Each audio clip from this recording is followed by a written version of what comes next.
Дали знаете дека во една легенда се говори дека царот Самуил имал ќерка по име Преспана, која по смртта на својот татко живеела во крајбрежното село Царев двор.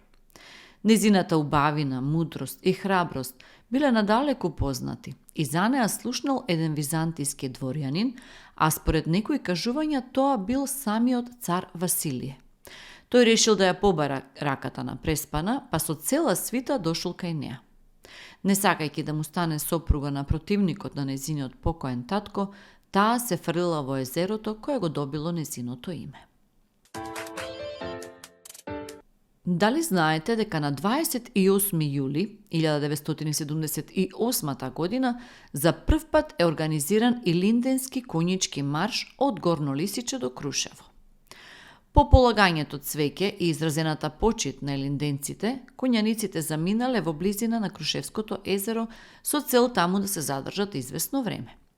Се сместиле, но набргу дошла полицијата и барала да го напуштат местото, затоа што тука било забрането одгледување и чување коњи. Непријатната ситуација ја спасил потомокот на Кареви, Владо Каревски, кој на коњаниците им ја одстапил неговата нива, извикувајќи при тоа: "Ова е мој приватен имот, од тука никој не смее да ве избрка", пошто полицијата си заминала. По враќањето во Скопје на групата судот изрекол забрана за одржување на маршот во иднина.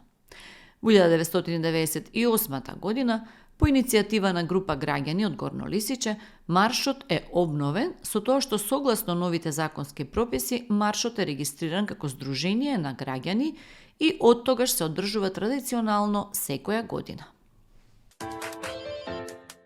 Дали знаете дека на 27 јули 916 година во Охрид умре Свети Климент Охридски, средновековен писател и педагог, ученик на светите Кирил и Методи, основоположник на Охридската книжевна школа, прв словенски епископ во Македонија, патрон на градот Охрид и на Македонската православна црква.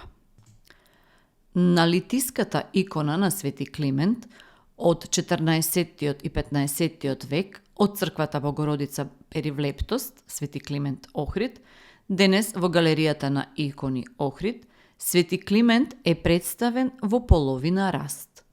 Со десната рака благословува, во левата држи дебела затворена книга.